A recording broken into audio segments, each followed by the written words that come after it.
Hello and welcome to Spy Hard's podcast, where your hosts go deep undercover into the world of spy movies to decipher which films make the knock list. But remember, this information is strictly for your ears only. I'm Agent Scott. Whoa. Dial back the moxie, Sassmouth. Sassmouth? That's right. And I'm Cam the Provocateur. And I'm Sassmouth, apparently. That's how we're going. That's right. Well, that's enough spy jinx. Koal Cam, analysis. What are we talking about this week? We're talking about 2014's Penguins of Madagascar. You know, when you said last week that we were going to tackle this film, I was quite excited. I mean, I'd never seen a Madagascar film, the Madagascars? I don't know. Madagascarian? the Madagascar cinematic universe. I'd never boldly ventured into it. But I'm surprised at what you turned up in today, Cam. That's right. Yes, I'm in my full body penguin suit. That's correct, yes. And by penguin suit, he means completely naked. Mm-hmm. Yeah. But with oil all over me to make myself glide very well. I wish you could tilt your camera up a little bit, though. I didn't need to see that part. I have to crop my head off in the frame. Oh, don't go that far. I don't want to see that bit either, to be fair. Welcome to our first family film animated family film review. Spy Hard's podcast. We're for kids. Yeah, exactly.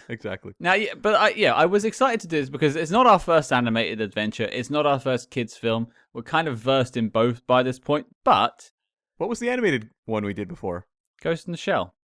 Oh, of course. I never think of that one because it's like anime. It's very adult. Not a spy movie. Well, it's loosely spy connected, spy adjacent. But yeah, I guess I just don't connect what Madagascar's doing with Ghost in the Shell. They're night and day. I mean, to be fair, neither of them are no Sergeant Stubby. Yeah. You know what? I had a very North American attitude there, which I don't normally have. But people typically in North America regard animation as kid stuff. Mm-hmm. And I really just did that there because I didn't acknowledge Ghost in the Shell, which, you go over to like Japan and animation is viewed as an art form for everyone. Whereas here, really something that's heavily marketed primarily just towards, kids and family audiences. Which must have been really confusing when you took your sort of nieces and nephews to go see Sausage Party in 2016. The screams, Scott. I can't get them out of my head. That was just from you. That film is awful, by the way. If anyone's ever seen it, it's one of the worst films I've ever seen. I wasn't a huge fan. It has its supporters, but I wasn't the biggest fan of it. Did you have to say huge? Foot long. Yeah. Anyway, Madagascar. Yeah, I was excited to talk about this, though, and tackle a different side of kids' films, a different side of animation as well, because obviously we had live-action kids' films and animation from an adult point of view, so this is kind of the culmination of the two. And one of the few entries on our film list that really does do this. A lot of them are more adult-orientated animations, or at least something that sort of appeals to the whole family, whereas I would say this is very much for kids. Yeah, and did you... Going in, you hadn't seen a Madagascar film. This is a Dreamworks animated film from the 2000s, or I guess 2010s, but, they've been around since the late 90s. Did you have any sort of, sense or relationship with, Dreamworks animated fare and kind of know what to expect?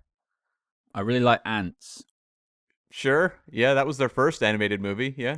I actually really... I'm not actually taking the mickey. I really did like Ants as a kid. I thought it was actually a pretty good film. I actually preferred it to Bug's Life.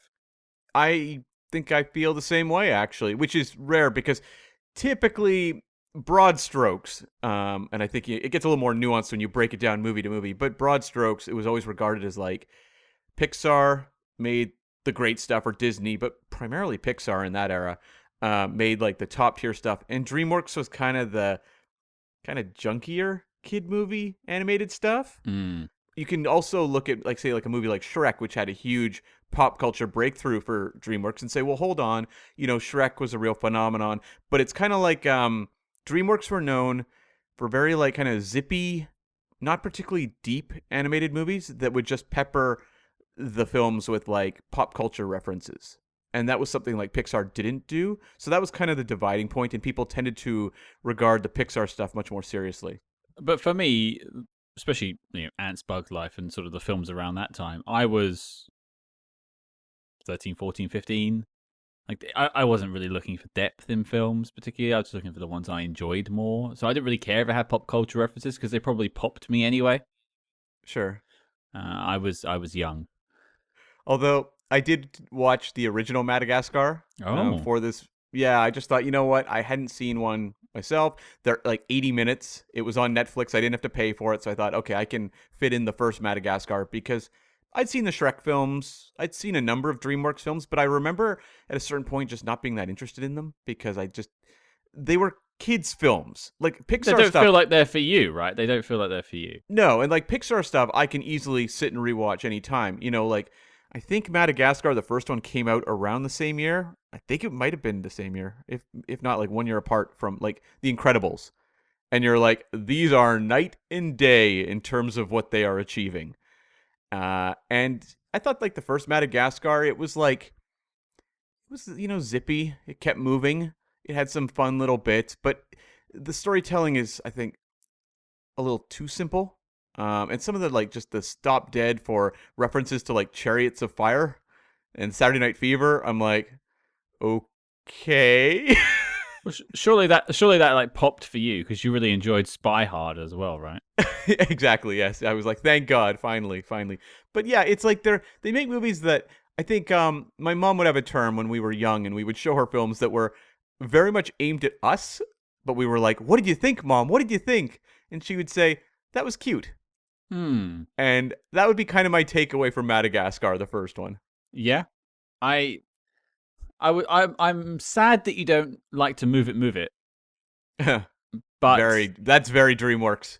Very DreamWorks to like work in pop music that's popular at the time. Oh yeah. well, I even sort of somewhat reference that in this week's film. Uh-huh. But I think before we dig any deeper into this film, let's talk about its letterbox.com synopsis. Let's go for it. Penguins of Madagascar. The movie events that will blow their cover. Skipper, Kowalski, Rico, and Private join forces with the undercover organization The North Wind to stop the villainous Dr. Octavius Brine from destroying the world as we know it. Yep. Yep, that was the film. That is definitely the plot of the film. I mean, let's be honest. We've talked about this with comedies in the past, but like Madagascar films, not just this one, but all of them, they are really just a clothesline to hang gags on. Yeah, I mean, we won't get into it too much now, but that trend is definitely holding steady with this film too. Yeah. There are comedies to go above and beyond that, though. Yeah. Yeah, there definitely are. Yeah, I mean, I would say like yeah, like it seems like a lot of the DreamWorks stuff is very gag oriented.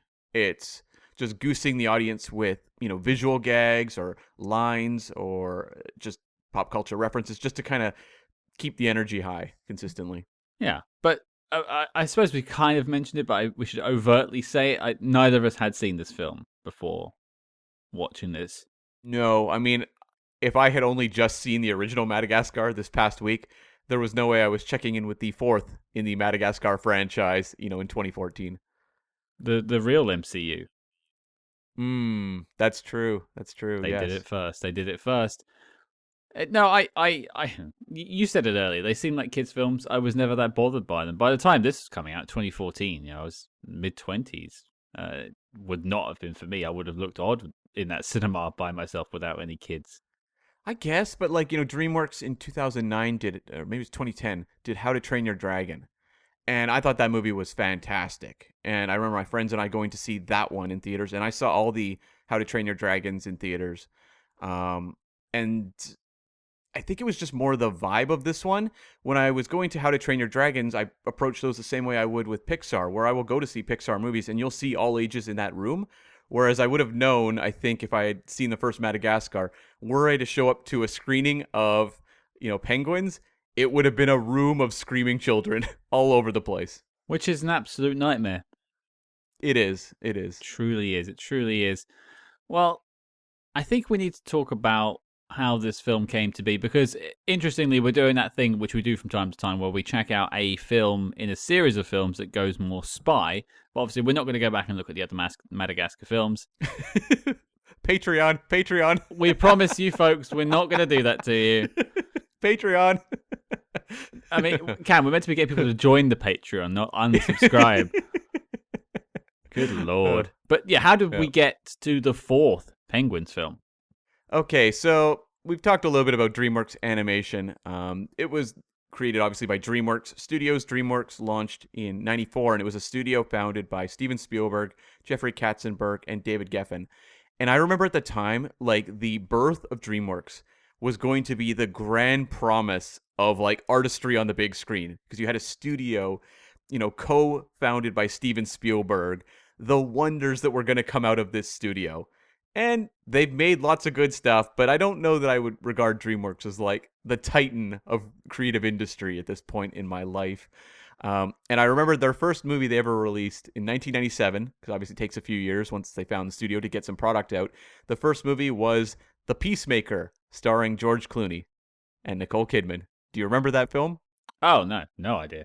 Exactly. It was a completely, like, forgotten movie the weekend it opened. Like a fart in the wind. Okay. It really was, yes. And DreamWorks Animation rolled around the year after with their first movie in 1998, which was Ants. And they had a 1-2 punch. They put out Ants, which is obviously CG animated. Pretty big hit. DreamWorks is known for just packing their movies to the gills with movie stars. So when you look at a movie like Ants, you've got Woody Allen, Sylvester Stallone, Sharon Stone, and then you jump over to Bug's Life, and you've got Dave Foley as your star. Not quite the same wattage there. Right. Pixar tends to cast the person they want for the voice versus DreamWorks, which wants movie stars on their poster. So that was kind of their approach. But the year of '98, they had Ants, and they also had Prince of Egypt, which was more traditional hand-drawn animation. And I think it was a little bit of a determination at that point. What is our future going forward? Ants was the much bigger hit, so you didn't get a lot of hand-drawn animation coming out of DreamWorks from that point forward. There was a couple, but not many.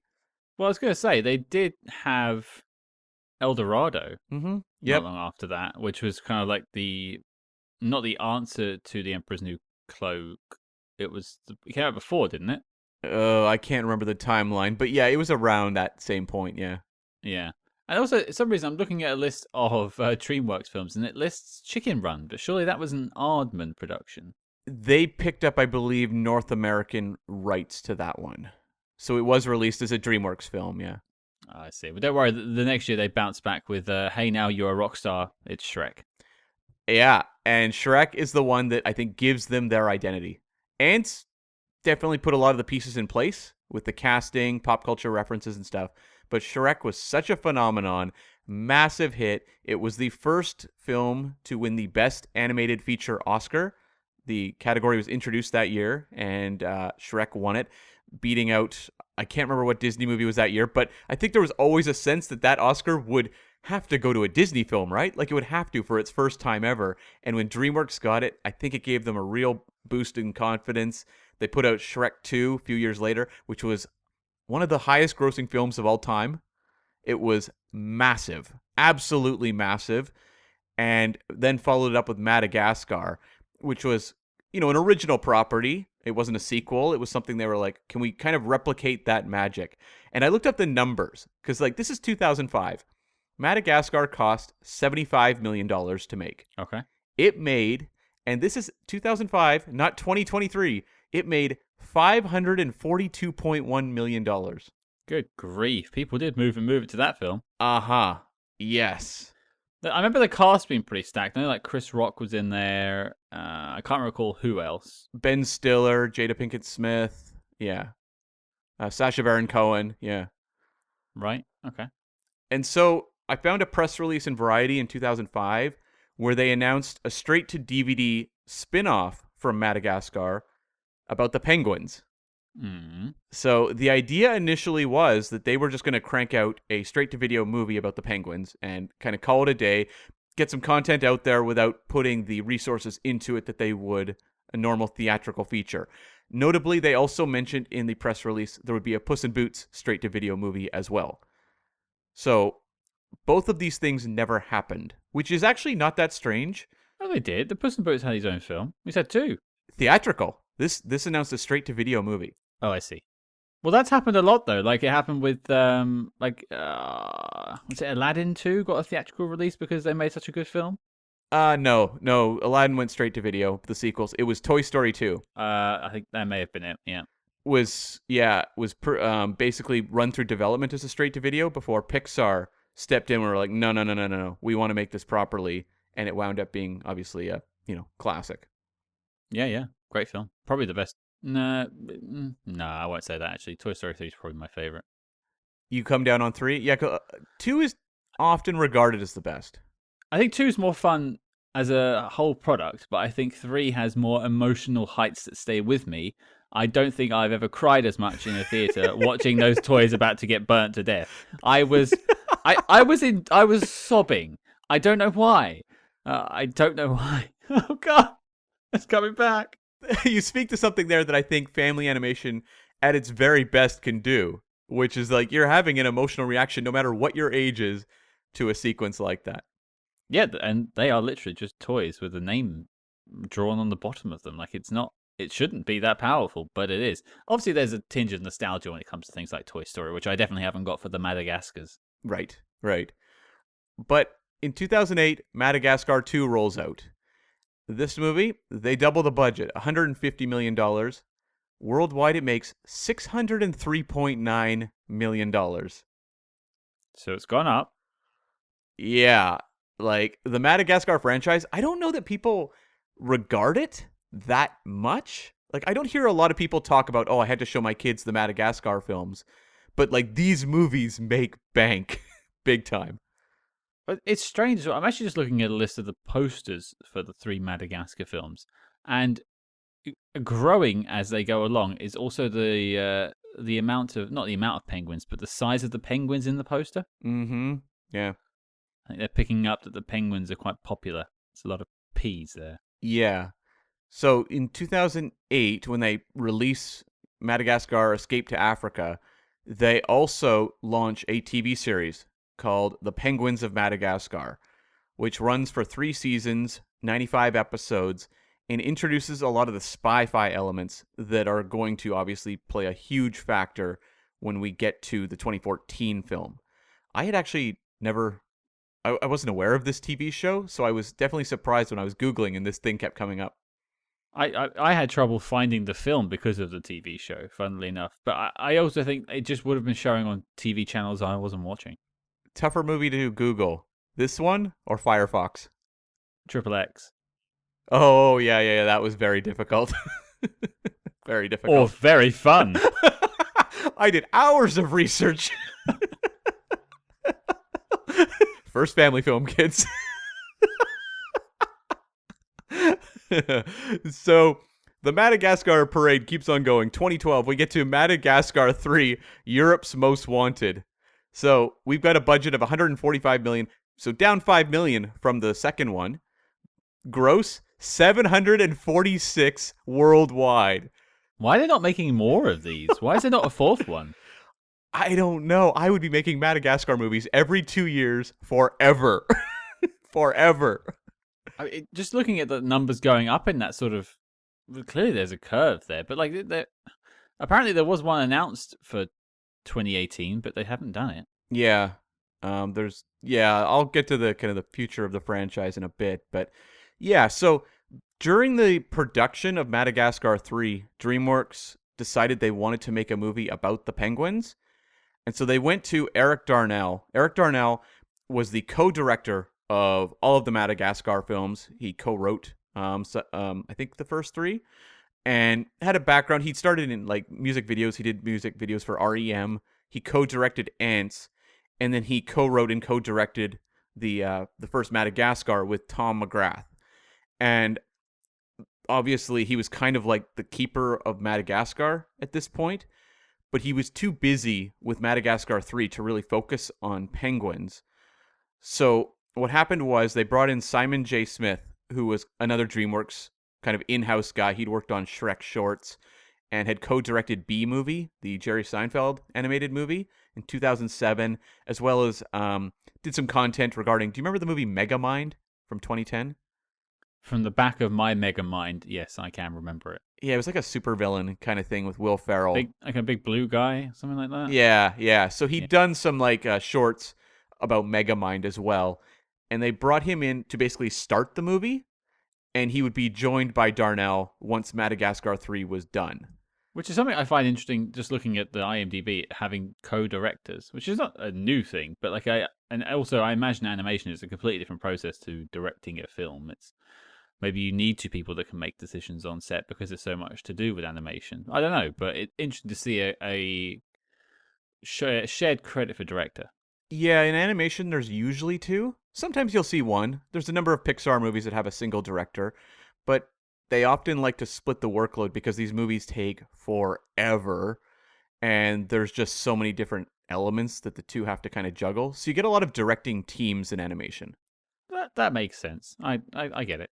And if you go back to like the older Disney stuff of like the 30s, 40s, 50s, there's often like 4 directors or 5 directors because they would work in sequences. It would be like you handle, this sequence in that one, I'll work on this one and that one, and it would basically be a way to speed up the process. How many directors worked on the Black Cauldron? There's probably a couple, 2 or 3 probably. Hmm. I keep watching documentaries about Disney films recently, and everyone just sort of references the Black Cauldron, such a horrible we don't talk about the Black Cauldron. I've never seen it. Is it bad? Yeah. Oh, It was right. Okay. Disney trying to do more adult animation because in the 80s they were just really struggling. Like the grosses weren't there. Well, they made Condor Man, so yeah, of course they were. Yes, it was the dark days, and the wings of Condor Man had cast a shadow over the fair kingdom. And then they cover themselves up with a trench coat. Oh, God. Think about what a grim time the 80s were. And so, yeah, they put a lot of money into Black Cauldron, and it was just bad. And that was when Jeffrey Katzenberg joined Disney and was just like, can we just like cut this movie down? And so the final version it has its fans. There's people that really love the artwork, some of the iconography of it, but it's a pretty weak movie. Sure. And so they had a screenplay for this one, and typical with animation, there's a lot of writers. So the way it worked was there was 4 people came up with the story, and it was a couple teams. You had Michael Colton and John Abood, who were TV guys in the 2000s, did shows like Leverage, for example. And then you had Alan Schoolcraft and Brent Simons, who had written 2010's Megamind. And between the 4 guys, they came up with what would be the story of Penguins. And then Colton and Abood jumped over to the screenplay. So they actually worked on the screenplay, whereas the 2 from Megamind were just story credit. And so Colton and Abood teamed up with Brandon Sawyer, who'd worked on animated TV since the mid-2000s, shows like Lilo and Stitch, Teenage Mutant Ninja Turtles, as well as 33 episodes of the Penguins of Madagascar TV show. And the 3 of them came up with the screenplay for the film. Right. That's a lot of cooks in the kitchen right there. Pretty typical. Any year, if there's like a really breakthrough like Pixar movie or Disney film that gets a screenplay Oscar nomination, you'll see like 5 writers. I just noticed on IMDb this film is listed on a user poll for best spy comedies.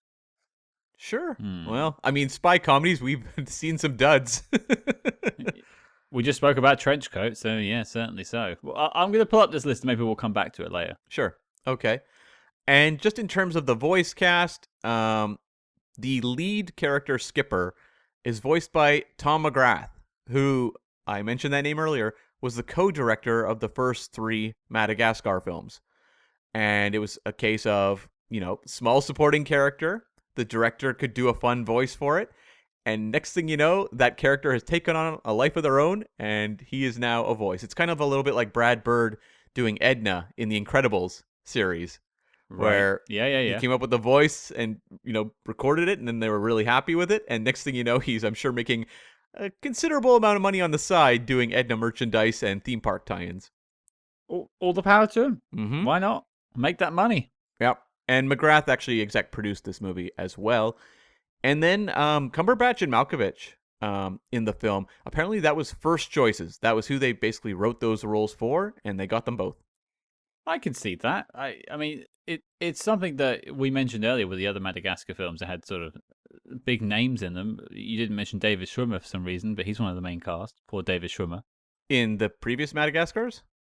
He's in the first one. Yeah, he's in the first three, yeah. Yeah.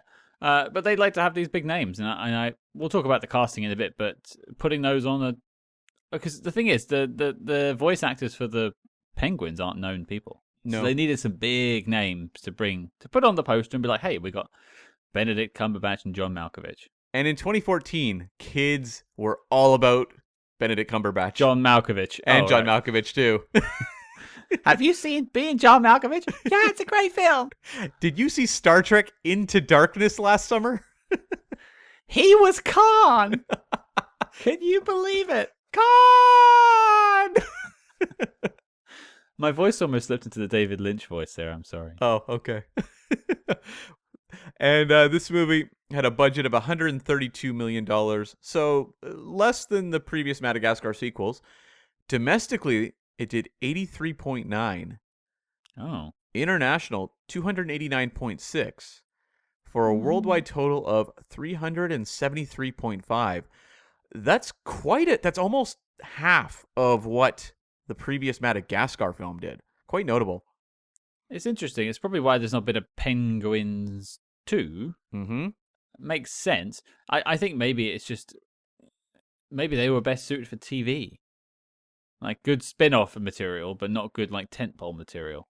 Well, I wonder if you were a parent in 2014. Was I? You know, movie tickets are not as expensive as they are now, but they're expensive. And it's like, I could take my kids to go and see Madagascar, Penguins, or there are 95 episodes of this thing on TV that I can just show my kids instead. Insert the meme of we have McDonald's at home. Yeah. McDonald's at home is the Penguins TV show. Well, also, I mean, we don't usually get into this, but it'd be interesting to track what was coming out around this time. Like, when was it released? What else was it out? Was there any other kids' films around the time that was diverting people's attention away?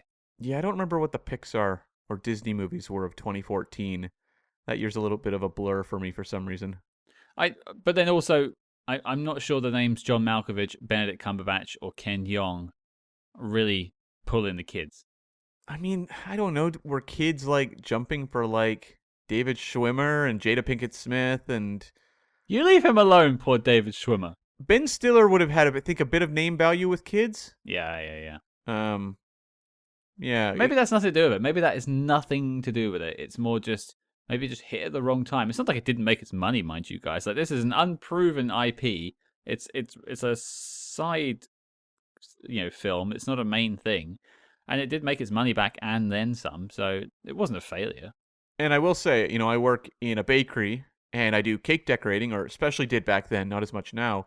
I made a crap ton of Madagascar cakes.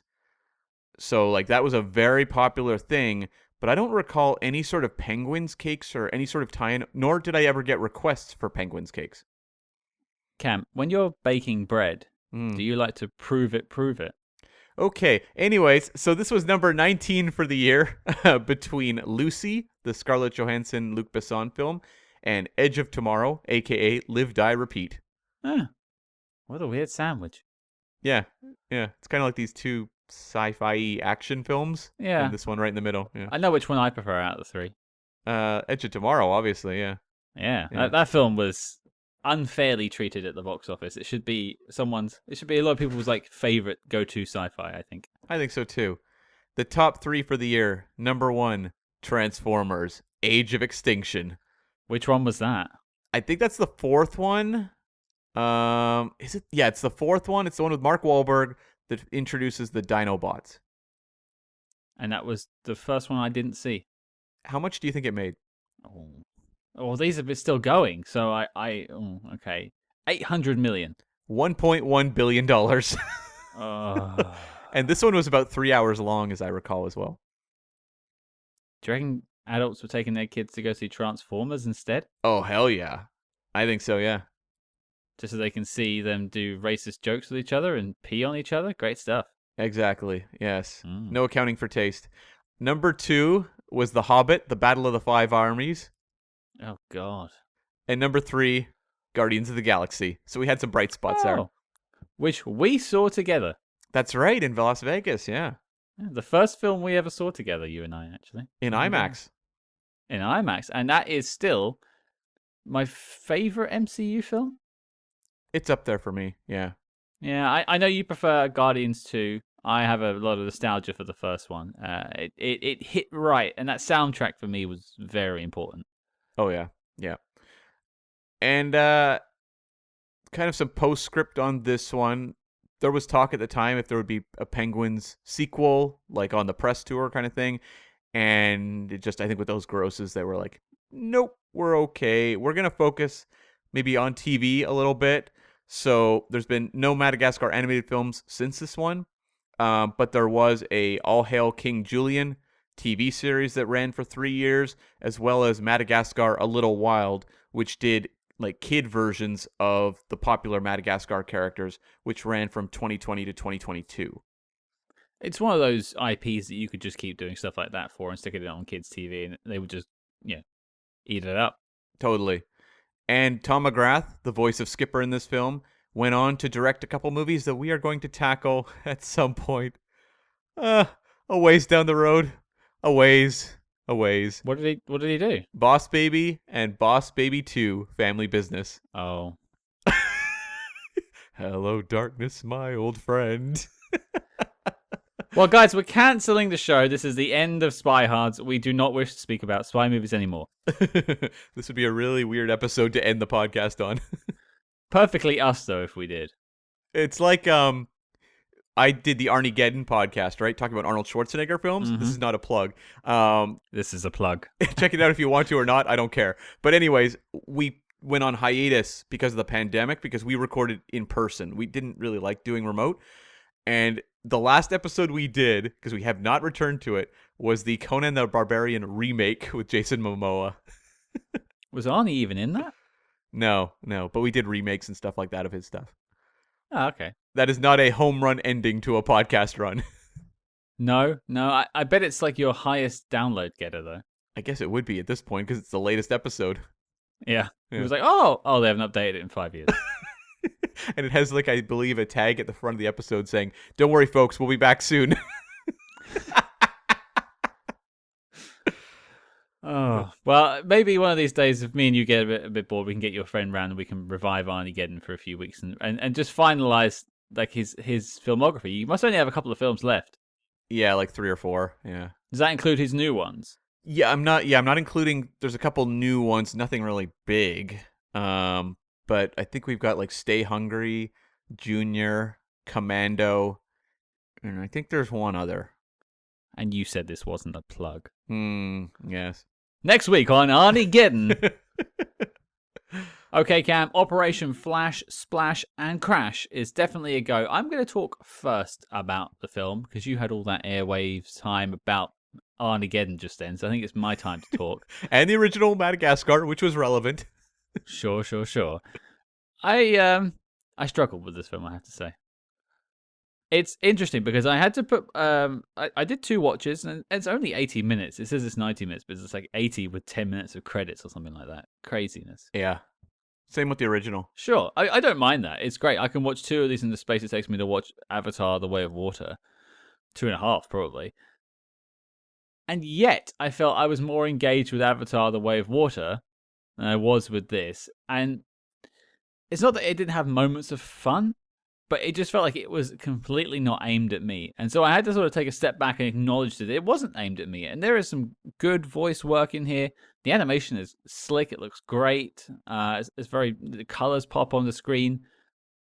But I just couldn't get into it. Like I couldn't find the fun. I couldn't find the magic that I guess kids would have when they go to see it, which is a shame. Because it has a lot of stuff going for it, as I said, and you can clearly see that the filmmakers have got into a process with the 3 Madagascars that came before, and they know what they're doing, and they know how to write these sort of comedy scripts. I just don't think I laughed once.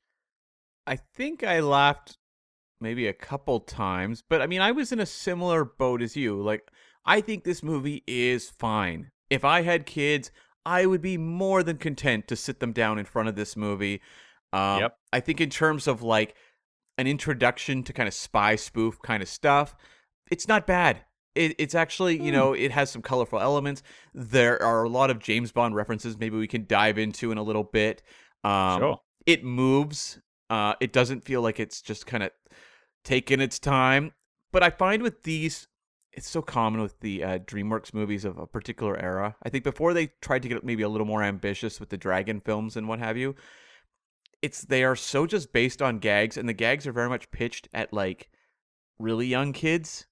And they come fast and furious, which I give them credit for. They're constantly trying. There's never a sense of like letting the energy flag. But at the same time, when you go and see the Pixar movies or some of the Disney stuff that really hits, it has time for like real emotional development. Mm-hmm. And it doesn't forsake pace or energy to do it. It just understands organically how to make that really connect.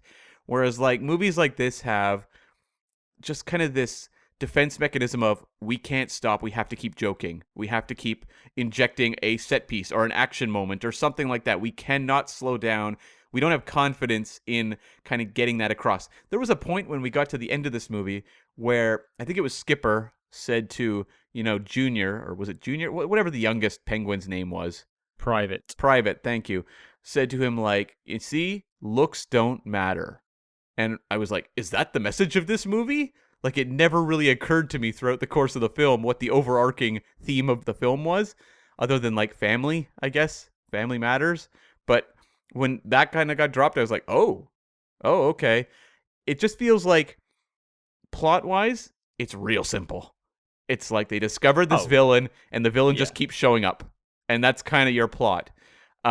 So, I don't know. As, like, a extension of what would be like a half-hour cartoon, it was totally watchable. As you said, I don't think the animation in DreamWorks stuff is typically that jaw-dropping, but it's effective enough. It gets the job done, and it's very bright and colorful. This movie, though, it's a candy rush, and whether you are responding that heavily to a candy rush for 90 minutes, I think depends on your age. And sadly, that's something I find just with DreamWorks. For me as an adult, they just don't really connect, which I was actually, just as a postscript to kind of my opinion there, when I was done, and normally what I do is I'll write all my notes and everything, watch the movie, and then I might look up just kind of what's the critical take on the movie. I don't tend to look at that before I watch the movie. Mm-hmm. And this one has like a pretty decent Rotten Tomatoes meter. I think it's like in the mid to high 70s in terms of recommends. So I was just scrolling through the reviews just to see what people had said. And the number of reviews that said, like, fun, zippy entertainment, keep the kids entertained while you nap. It was, like, variations on that a lot. So it wasn't like saying, this is a movie that the whole family is going to be immersed in. A lot of the reviews, like maybe 75% of the reviews were like, kids are going to love it. Well, yeah, to be fair, I don't think this is pitched as a 4-quadrant movie or anything like that. Like, it is not meant to be appeasing everyone. And I can hear what some of you might be thinking on the other end of this podcast listening. These two guys in their middle age, well, certainly Cam. No, I'm in the well past old age. I've actually exceeded the longest living man title. You can no longer move it. No. I like, bagging on a kid's film. Of course, they're not going to be liking it. It's not built for them.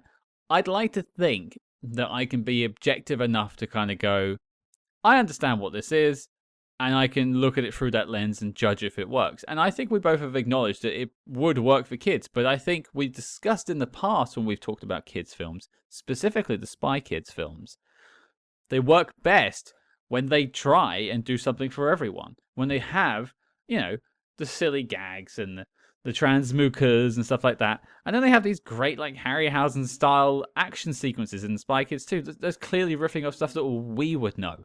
And there's things that we would understand. You take The Simpsons, for example. That is a animated comedy show that works for kids and adults. It plays perfectly for both. There's jokes that you get as a kid that are a kind of adult, and you're like, oh, I got that one.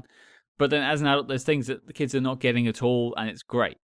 This is pitched completely at kids, and that's not a problem. That's fine. If that's the film you want to make, that's fine. It shouldn't be appeasing everyone. But that doesn't mean then I can't throw some criticism its way and say that maybe it should have reached a little bit further, because there, as Cam said, there's no pathos here. There is no emotion in this film. There's no journey particularly for anyone to go from. Even Private, played by Christopher Knights, the sort of the youngest of the penguins, is meant to have this sort of arc throughout the film where he's acknowledged by others. Mm-hmm. But that's really just lip service, just in between gags. It doesn't have time to actually spend with that character's internal journey. No. And I don't say that as like we need to have a sobering adult drama about the journey of Private, a coming of age story, if you will. It's like there are plenty of animated movies that can capture the same sort of arc much better. Well, what was that one a couple of years back with like inside the little girl's brain with the emotions? Inside Out. Right. Yeah. I mean, that film worked for kids. That film is particularly strong for adults. Like, it's a really well crafted film. Soul, I think, was really good at that too. Worked on both sides of the fence. This works really well on one side of the fence, but we don't live on that side. Well, you look at even just like The Lion King as a coming of age story about, young Simba. And that's, again, a colorful, cute animal that the whole family loves.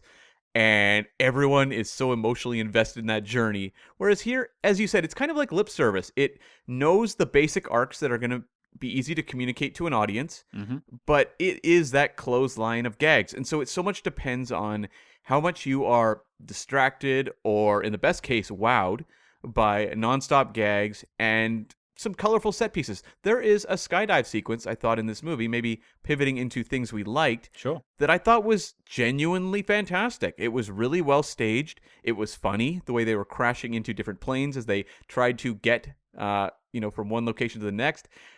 Really well done. There is some visually dynamic storytelling going on that I think is effective. And when the movie's at its best, it's kind of working into that. The way it can kind of blend visuals with humor, I think sometimes it does quite well.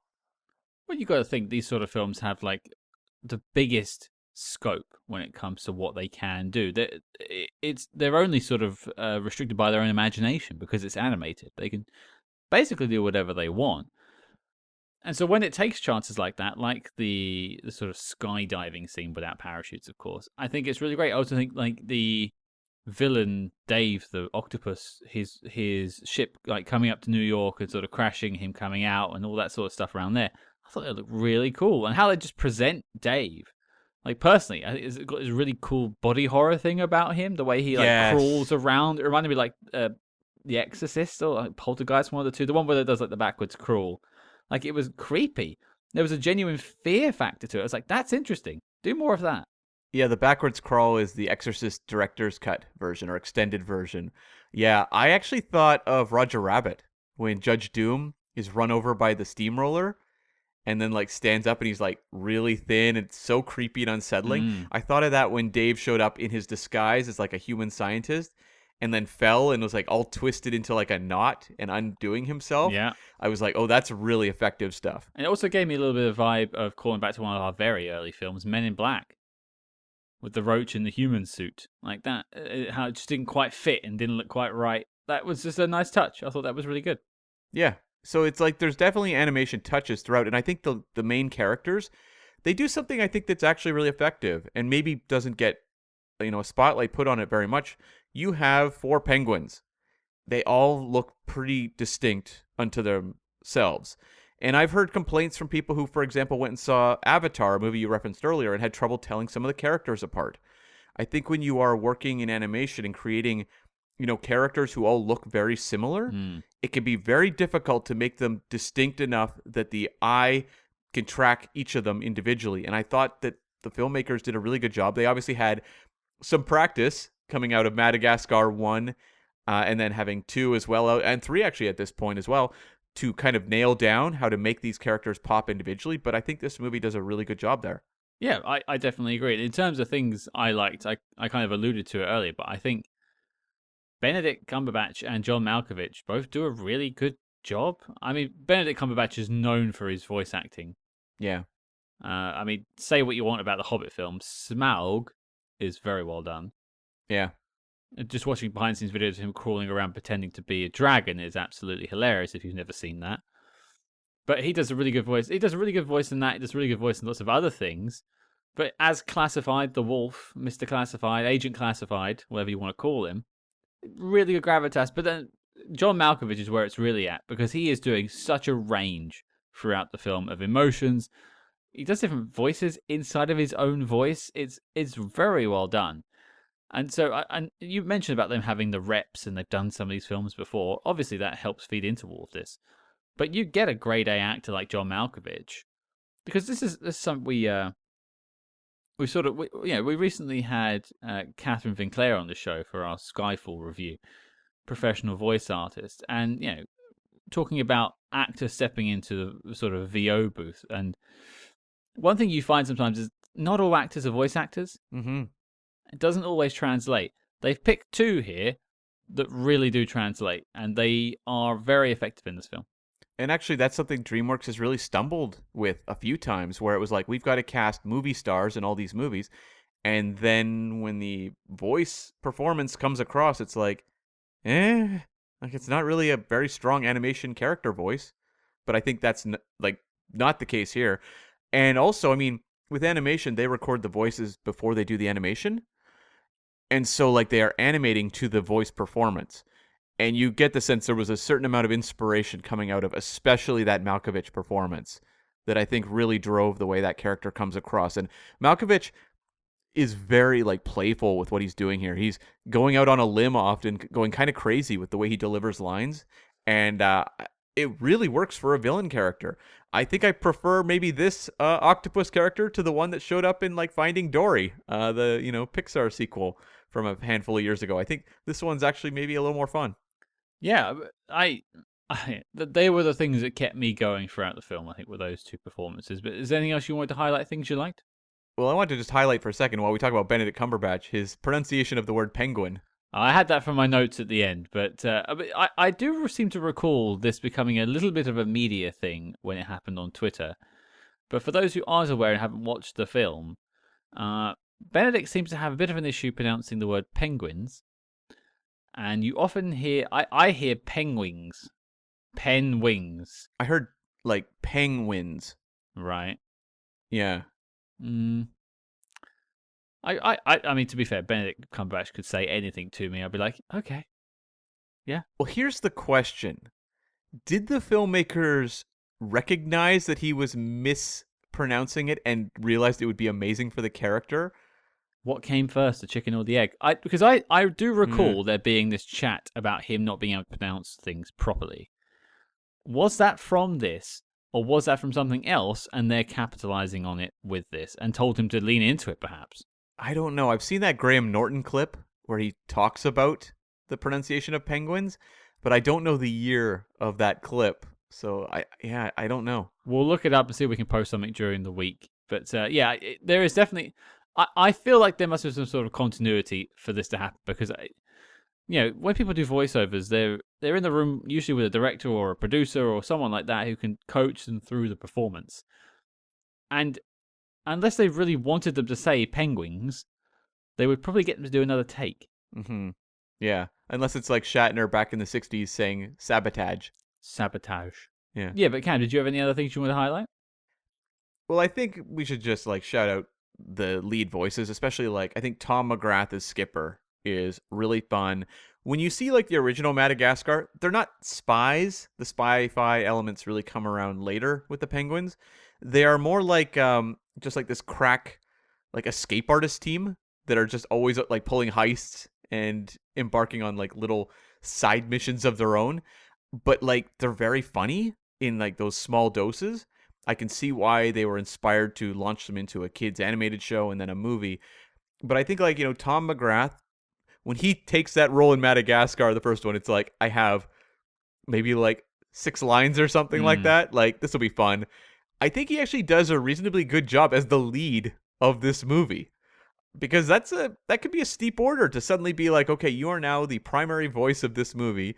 You are the one who's going to have a lot of the emotional back and forth with, the private character.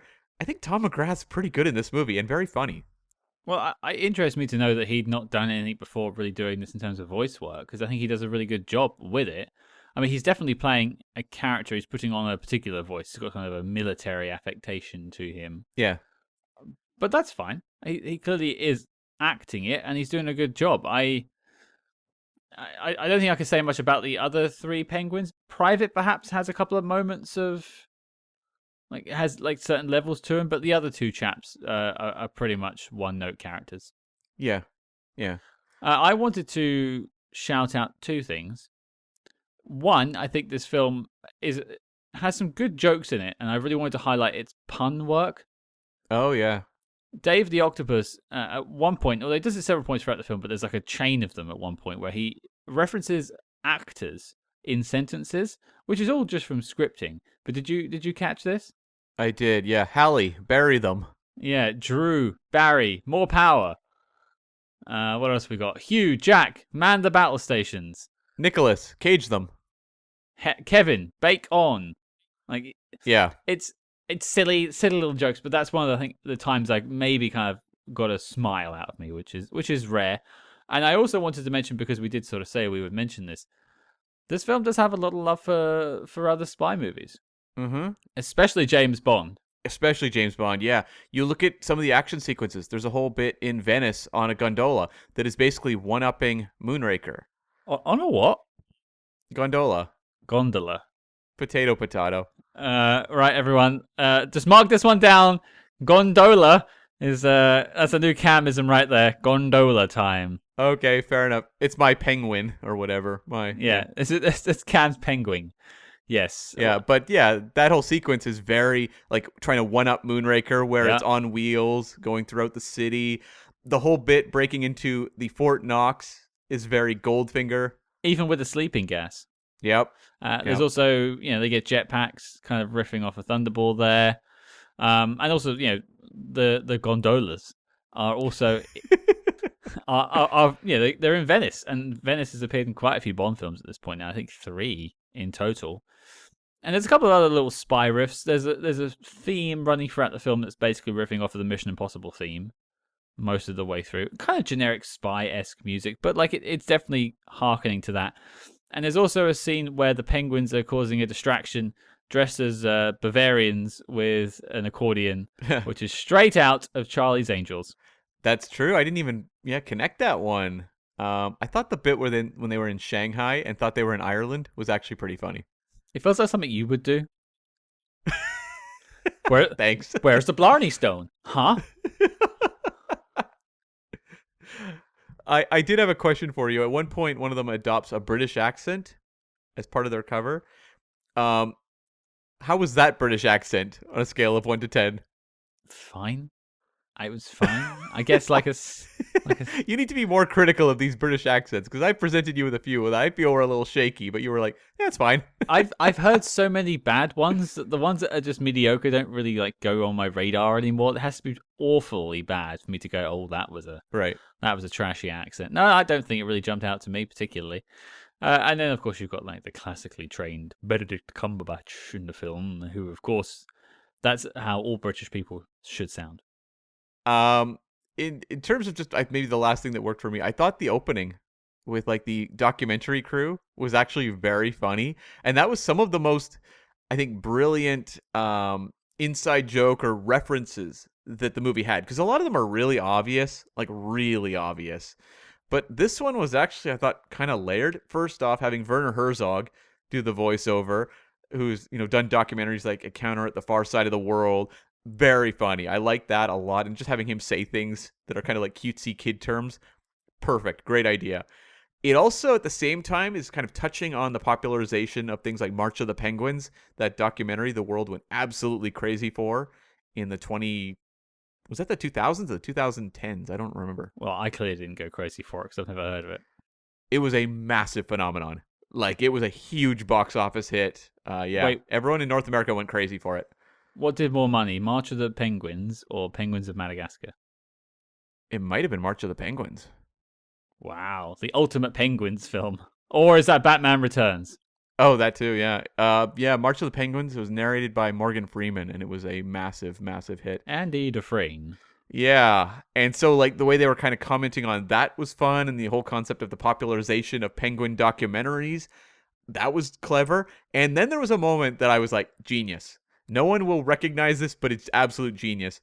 which is the documentary crew pushing the penguins off the cliff, where I was like, I'm pretty sure that is a reference to, in 1958, there was a Walt Disney documentary in which it was called White Wilderness, and it introduced the concept of lemmings, how lemmings run off a cliff together. Mm-hmm. And what actually happened was the crew was shoving lemmings off a cliff with a broom and filming it, and that whole urban legend of lemmings running off cliffs is entirely created by that documentary. So you want me to tell me that the basis of the entire Lemmings video game, which is a series that's still going now and started in the late 80s, is based off of some assholes in the 50s working for Disney? Did they run off cliffs in that? Was that the whole gist of it? Well, they're like walking in single file, and if you don't sort them out, they're going to walk off the end of the cliff. So you have to kind of get them to their home through various machinations, otherwise they fall off and die, yes. Yeah, the whole cliff aspect, yeah, them running off a cliff altogether is entirely created by that 1958 documentary. Wow. Yeah, right? Well, that is a very smart bit of commentary there. So that's the first thing that's probably aimed at adults in the entire film. And very old adults at that point, too. And just a weird little side note, I went and did a tour of Walt Disney Studios back in November. I saved up a ton of Disney points. That's the way to do it, folks. But I got to hold the Oscar for Best Documentary made out to White Wilderness from 1958. Wow. You got to hold an Oscar. I did indeed, yes. Why have I not seen a picture of that?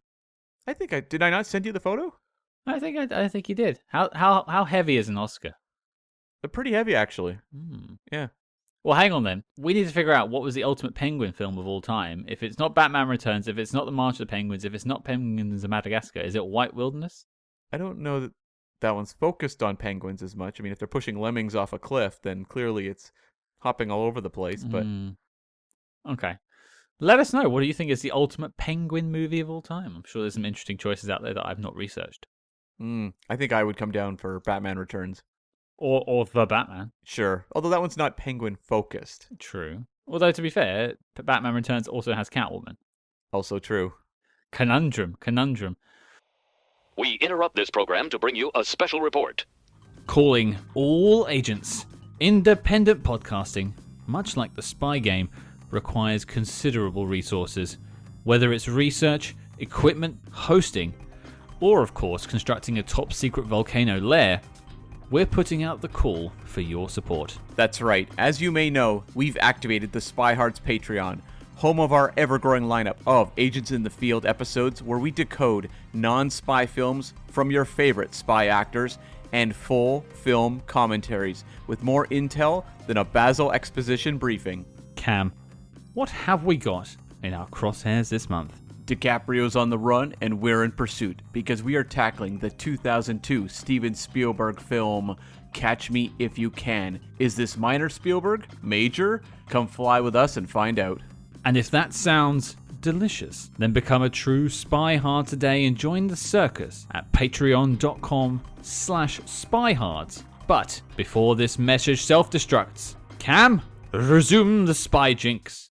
Well, it's time to tumble onto our chubby bonbons and talk about the dislikes for the film. I've got a couple. The first one, and this is a connected dislike to, I believe, Men in Black 3, and that is because both of them are connected to the artist known as Pitbull. I don't really know Pitbull that well, so... How? He's Mr. Worldwide. Why do you not know him? Okay, explain. What is the Pitbull connection? Okay, Pitbull is a musical artist. Yeah. He did the soundtrack for Men in Black 3, and he also did the soundtrack for this film. He plays on the end credits, before the post-credits teaser in this film. Anytime I hear Pitbull, I want to put pens in my ears. Just a knee-jerk reaction there, folks. What's worse, the music in this movie or the Move It, which, it's acknowledged in this movie, but is a huge part of the original Madagascar? I'd take Move It because at least that's a good song. I think I've never met a Pitbull song I liked. Okay, fair enough. I mean, the music in this movie really didn't stick with me at all. Like, it just felt like typical kids movie trailer music. Or not trailer, but credits music. Yeah, there is that sort of Mission Impossible soundtrack bit that's been laid in there. That someone has sort of made some effort to put some spy tracks in there. But the main thing I wanted to point out as a dislike is actually how the film is paced, Mm-hmm. because it actually feels like it's supposed to end about 20 minutes before it ends. I don't know if you picked up on this at all. But there's a rather large climax that happens inside Dave the Octopus's ship, the sort of enemy. And it feels like they're building towards an ending. And then they just sort of delay the ending for 20 minutes so you can have this whole bit of hijinks in sort of the south part of New York with the penguins all being turned into sort of abominations, which is fine. And there's more gags to be had there. But there is a real sense that it's supposed to end at that point. It genuinely feels like it's done. I felt the same way. The plot to me just turned into the villain just keeps coming back. Mm-hmm. Because it would be like they'd get to his base, they'd expose the whole, was it Medusa serum? Is that what it was? Yeah, sure.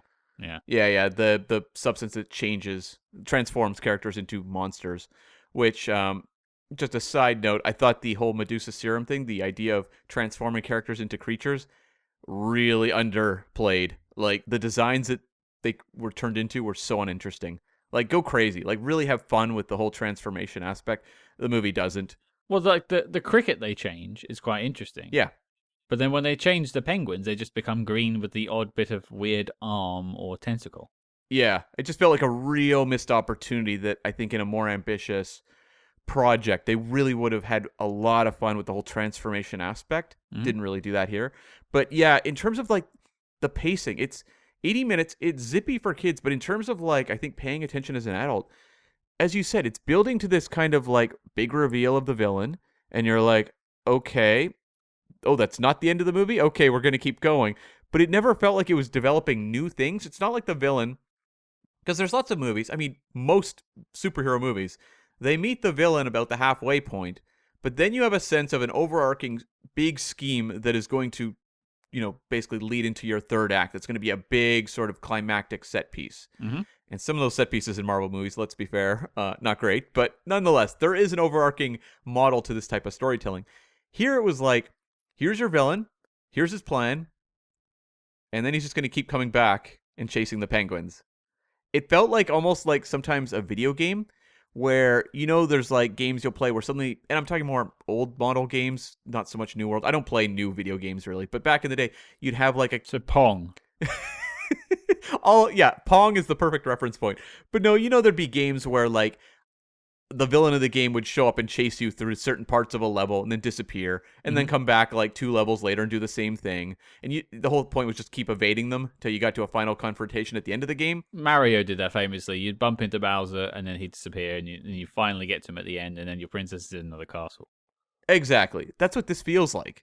It feels like it's structured that same way, where it's like we just keep having encounters with this villain, he runs off, and then he'll come back at the end. And it just, as you said, like 80 minutes, I think, for a kid in terms of energy, it keeps the energy high, but it doesn't engage, at least me, very much. And as I said, this film, if it's pitched at just kids and that's what they wanted, that's fine. But this film fails to grab any adult, I would say. I don't think there's any adult that would go into this film, walk out and be like, gee willikers, that was the best film I've seen this year. And I thought even like the pop culture references, a lot of them are pitched at adults, but they're like so on the nose or on the beak references. Ooh. Thank you. That it's kind of like you do more of a, oh, I recognize that reference. It's not particularly funny. It's just like, oh, there's a reference. Like there's the character that says, "You maniac, you blew him up," and I'm like, oh yeah, it's a line for Planet of the Apes. Cool. Well, that's kind of like the Spy Hard school and the films that these kids went on to do after that, where it's just like, here's a reference. Now laugh. Yeah. Doesn't quite translate. I think like the ones I mentioned, like the Werner Herzog documentary stuff, that's clever. I thought the Moonraker riffing stuff in Venice was pretty clever, but there was a lot of stuff where you're like, okay, like there was the big 360 spinning camera shot from the Avengers that they worked into this movie, where I'm like, that is definitely a shot from the Avengers. Yes, that is a thing I recognize. Congratulations. Do you not think it was a mistake in Venice when the gondola became an all-terrain gondola like it did in Moonraker. But then you get the shot of the guy who's been in the previous films drinking. It was not a mistake to have just a guy kind of like take a sip of the drink and then, or have a double-taking pigeon. I was thinking the double taking pigeon. I'm like, you throw that in there, that's genius. Yeah. Because it also would work for any audience member. A kid who's never seen a James Bond movie in their life would probably have a funny reaction to a kind of goofy animated whatever, pigeon or whatever, some type of bird doing a double or a triple take. It would work. I thought they should have done that. Triple? I think it's a triple take in the movie. Oh, I was referencing Condor Man. Oh, okay. Oh, wow. Taking it to another Disney bird thing. Yeah. But yeah, like I think that gag would have been really clever. And it feels like they introduce things, they kind of tiptoe up to what could be clever, and then they kind of back away because we don't need to go that extra mile. Which is what makes me think that this film was made as, okay, we've built these characters into being sort of spy adjacent agents. We now should explore that in a feature film. But none of the filmmakers were particularly fans of spy movies. They just know what the tropes are. It's like the writers of any new age Star Trek show. Sure. Yeah. That's fair, yeah. And they're like, oh, gray, phasers, got it. And something we have not discussed at all, and we are like, 70 minutes into the episode, the Northwind spy team, who are kind of like celeb voices in this movie. I mean, Cumberbatch is obviously a member of it, but you've also got like Peter Stormare. You've got a few Ken Jeong as well. Like, these are prominent characters. Did they grab you at all?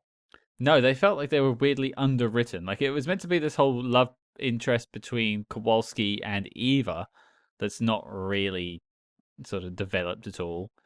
And like you just get Ken Jeong just shouting, which is somewhat what people expect from a Ken Jeong performance. They've seen The Hangover, they've seen him shouting. He actually can do a lot more if you watch something like Community, for instance. But strangely, Benedict Cumberbatch gets the most amount of time because he's the leader. But like they all feel very sort of bland and just kind of there. Like, tell me off the top of your head, what's the best classified moment? And Classified is the name of the Cumberbatch character in the movie, for those who didn't watch the movie. I can answer that question with an actual honest answer instead of a funny one, which is when they're getting the intel from the Penguins, and he figures out that it's not a goat, and then says to release the goat, and then the goat gets pushed out. That got a little giggle out of me. Right. Like that, you see the sort of fallibility behind the facade that he's putting up, that he's some sort of macho team leader. But it does feel like if you're going to bring these people in, you do a bit more with them.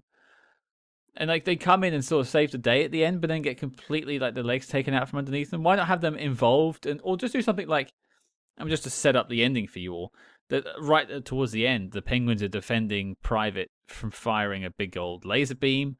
And they're like, their backs are up against the wall. It's kind of like, the Avengers, something like that. And then at the last minute, the North Wind swoops in and sort of mows down some octopi, but then gets taken out by some other people. Whereas you could have had them like jumping in to defend them at the last minute, and they get this great moment of them kicking a bit of octopi butt. But they don't do that. They just kind of do a gag of them getting scooped up by the sort of the cleaning up team or whatever they were. I had to rewind that moment because it was so unceremonious of removing them from what was going on that I was like, wait, what just happened? Yeah. Yeah, maybe it was like a time thing or something, but they could have done with like a moment where they're saving the day, because they don't actually really get much of a heroic moment at all. They're almost like the foil for some of the film. And when they do pop up, it tends to threaten to slow the movie down because their stuff is more standing around talking. And so it feels like they're kind of rushing through any sort of meaningful stuff with them to just kind of get to the next gag. Yeah, I just thought they were kind of like a concept that was fun that fell pretty flat. Yeah, it's a shame, especially when you have that cast of like Benedict and Ken Jeong, at least anyway. But I think before we look at the knock list, just go to final notes. I had a couple. The first one I've got is, Cam, are you going to eventually tell us about Canada's secret Sasquatch army? Never. It's the ultimate country secret. It's a top secret. It's top secret. I understand. And the other question I had was, if you were hit by the cuteness ray, what would it turn you into? Baby shark. I would. Oh, you actually went something that isn't you. That's interesting. It's probably something to unpick there from a psychological standpoint. Oh, well, I was going with the animal theme because of the movie, and I was like, well, I mean, obviously, I go on about sharks and all that sort of thing, so baby shark seems like the best answer to that one.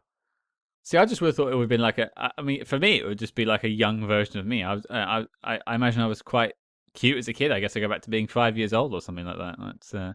I was adorable then. I'm still waiting to become adorable. We're all waiting. Did you have any final notes? There was a bit where they had like 3D glasses on, and I'm like, this was the era of 3D, and I'm sure that this was a center point of the movie, was having that sequence. That really felt intentional. Yeah, I noticed that and shuddered a little bit because we don't really do that here in the UK anymore, and I don't want to go back to those times. Nope. There was a bit where it was like two penguins with their hands on the glass opposite each other, very like Star Trek 2, but I wasn't sure, like, do you think that was a reference to Star Trek 2 or just staging of a sequence? I think that's just staging. The film's made no other effort to reference the Star Trek film. No, the only thing is, like, 1 year before, Cumberbatch is in, obviously, Star Trek Into Darkness, which has the same moment. So it felt coincidental, at least. Critically lauded Star Trek Into Darkness. Yes, everyone was trying to copy Star Trek Into Darkness. You're right. It was actually well reviewed at the time. Idiots. No. There was also a nod to Raiders of the Lost Ark when they were putting all the caged animals into the big warehouse. The establishing shot of the big warehouse was stripped right out of the ending of Raiders of the Lost Ark. There was also like a weird moment, I thought. Like, I thought most of the comedy came across just one? I thought most of the comedy hit its intended, audience target reasonably well. But there was that weird like kiss moment where like where Private was going around like thanking them for a birthday present and kissing them all, and then he has this weird like locked beaks moment with this one penguin where the penguin that's kissing him back looks very angry, and I was like, this is a very weirdly staged moment. I don't even remember that. Yeah. I was just like, what the hell's going on? This is a very strangely timed and delivered comedy moment. Was it at the end of the film? No, near the start when they're breaking into Fort Knox for his birthday or something. Oh, okay. No, don't remember that at all. Anything else? I think there was one other gag I'll just mention about when they were asked, like, can you fly a plane? And it just cut to them reading the manual. That kind of got a chuckle out of me. Apparently there was a line where they were referencing the first Madagascar film where he says, I still can't read, where in the first one apparently he can't read. Even though it's only been like 3 days, that movie was like a vapor out of my mind. So I'll take your word for it. You're the real Madagascar can't, not Madagascar can. Maybe it was something that was also delivered more upon with the Madagascar sequels, which I can't promise I'll be rushing to check out. Apart from apparently on our Patreon. Where we're going to go minute by minute of each Madagascar film. I sincerely hope not. But we have arrived at the destination, but we do have to just wait for it. Wait for it. Wait for it. We've achieved maximum coolness. It's time to talk about the knock list. Cam, what do you think? Greatest spy movie of all time? No. Oh, no? Okay, fine. No. I am going to be really interested when we look at some of these other animated spy movies. Like, we've got Spies in Disguise. We have, obviously, the Boss Baby movies. There's also Cars 2. I don't know that, like, any of these have a reputation swirling around them, like a, Pixar Inside Out or something like that, like one of these established modern classics of the form. But I am just going to be really interested to see if they deliver in a way that I feel is superior to this one, because I do think, like, as a like baseline, kids spy comedy, it's fine. Yeah, it's totally fine. This was inoffensive to watch, but it's not something that I think is particularly special. It's definitely not very memorable, and it does its thing for 80 minutes and it's over. That's kind of my takeaway. There's gonna be movies I'm sure I hate far more this year. If forced to, I would happily sit and rewatch. I don't know about happily, but I would very easily sit and rewatch this movie. But no, it's not knockless material at all. No, I don't think there's much of a question. It's a no from me too. I mean, you use a lot of the words I was going to say: unmemorable, unremarkable. It's already disappearing out of my brain. It's fine. It's absolutely fine. If you're looking at something to sort of introduce kids to the world of spy movies, maybe this is a good entry point, but I would generally send them the way of Spy Kids. Oh yeah, for sure. And I mean, I watched this movie last night about 11:30 at night, and got up this morning to record the episode, and I had to read my notes in terms of what had happened in the back half, especially the back half of the movie. I was like, what happened again? And that's not normally the case with things we watch. No, but I think before we wrap up, I did say there was a list of the best spy comedies of all time. So would you like to hear a couple of the other entries on this list? Yeah, sure. Agent Cody Banks. Okay, stay tuned. Best Defense from 1984. May have to add that one to the list. I don't think I have that one down anywhere. Codename The Cleaner. Okay, that's on our list. Yeah. Despicable Me 2, another animated feature. Yeah, okay. I'm also not a fan of the Illumination animation brand, which does the Despicable Me stuff. Also very like celebrity voices and easy gags. Nude Bomb from 1980. Okay, that's a kind of a spin-off of Get Smart, in a way. And Spy Hard's favorite, The Man with One Red Shoe. Who made this list? An insane person? I mean, there's a lot more I'm cutting out, and I'm doing most of this for the okay. comedy value here. So, Okay. But it does end on Undercover Brother, which is, of course, a highlight. Okay, is Top Secret on there? Yes, it is. Okay, fair enough. I mean, there's a lot of spy comedies out there. I feel like we haven't tackled a lot of great ones, but there's more out there. We will find one that works. And this list has got a couple of interesting choices that I think might have a shot at making the knock list. Although, to be fair, True Lies did. Mm-hmm. Yep. Spy comedy right there. But there you go, folks. 2 no's. As such, Penguins Madagascar is not making the knock list. The dossier on the film is complete and filed as classified. Cam, I'm going to bat it back to you, sir. What are we doing next week? Well, I just realized this was a Peng lose, not a Peng win. Oh. Why didn't I think of that? I'm the pun guy. Well done. Thank you. Next week, we are going back to the 1960s to hang out with Matt Helm for a third time. We're tackling 1967's The Ambushers.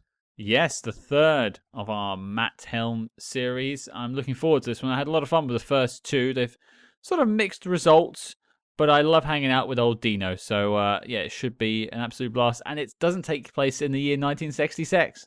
I know, right? Disappointing. Is Matt Helm the same outside of Sexty Sex? There's only one way to find out, and that is to join us next week. So your mission, should you choose to accept it, is to join us next week as we check out The Ambushers. And if you like what you heard on the show, please consider leaving us a 5-star review wherever you get your podcasts. And do not forget to follow us discreetly on social media at Spyhards. That's SPYHARDS on Facebook, Twitter, and Instagram. But until next time, listeners, if you need us, you'll find us chowing down on a bag of Cheezy Dibbles.